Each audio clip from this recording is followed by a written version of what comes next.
on sent que tout est stable. Le travail de l'entraîneur, le groupe, que le recrutement a bien marché, qu'il se dégage énormément de sérénité et de confiance de ce groupe. Mais il y a absolument aucune raison de ne pas croire en Monaco. Même si le PSG, on dit ils sont super forts, ils gagnent tous leurs matchs. Ils gagnent tous leurs matchs. Bien sûr, plus que Nice. Bien sûr, plus que Nice, il y a beaucoup plus de références. La profondeur de banc. Quand Monaco sort ses joueurs offensifs du banc et qui marquent. Il y a un autre truc qui me plaît beaucoup dans ce Monaco-là, sans savoir si ça va leur permettre d'être champion ou d'aller très très loin en Ligue des Champions, c'est par rapport au PSG, de début de saison en tout cas, d'aller marquer les buts en plus, le but supplémentaire. Ce qui est le signe à la fois d'un entraîneur qui le leur demande et à la fois de joueurs qui ont envie de ça, et de remplaçants qui marquent et qui prennent de la confiance. Et moi, je pense qu'à chaque fois, on s'est rendu compte, y compris, je reprends toujours ce match d'Arsenal, ce fameux coaching incroyable de Jardim sur l'exploit à Arsenal, avec des joueurs qui n'étaient pas tous des titulaires, certains avec Monaco. Et je pense même que Monaco peut faire un énorme coup en championnat, mais je les vois très bien en Ligue des Champions. Si ce Gérard Lopez veut vraiment racheter le club, il faut qu'il aille vite. Il ne faut plus attendre. Il ne faut plus traînailler parce que le club est en perdition totale. C'est le bordel dans le groupe, entre la surcharge au niveau effectif, entre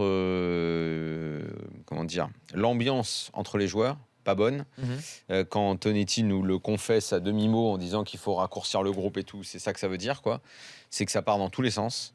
Donc, si Gérard Lopez veut vraiment reprendre le club, il ne faut pas qu'il attende parce que sinon, ce sera trop tard pour redresser la situation. Donc ça, c'est un point. Donc, il faut qu'il arrive. Il faut qu'il arrive avec les idées claires dans le sens où il va falloir, dès le mercato, faire un grand ménage, liquider plein de joueurs, là, ou alors les mettre, mais limite, il faut les éloigner du groupe, leur demander de plus venir, enfin, dans la mesure dans le respect de la légalité, parce que je sais qu'en France, c'est un peu compliqué. Parce que plus ça vient, plus ça emmerde le groupe.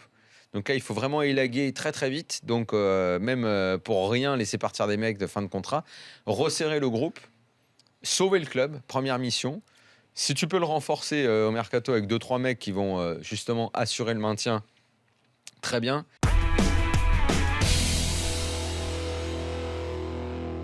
Le problème à Lyon, c'est aussi souvent les égos. Qui va être la star de l'équipe, qui va être mis en avant, qui va marquer le plus de buts. Et je pense qu'ils sont exactement dans ce rôle-là. Et là, il y a une concurrence entre Lacazette et Fekir.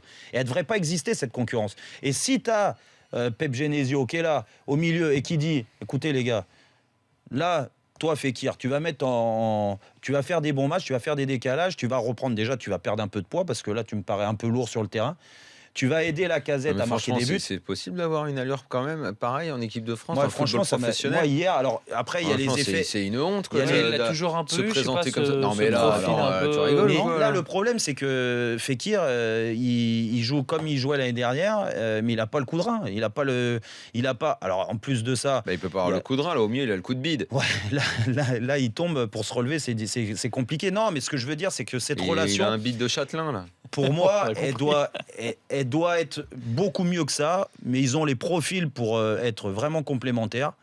Et s'ils n'y arrivent pas, c'est déjà un problème de niveau entre les deux, parce qu'il faut aussi que Lacazette et Fekir soient à leur meilleur niveau, et ce qui, à mon avis, n'est pas le cas en ce moment.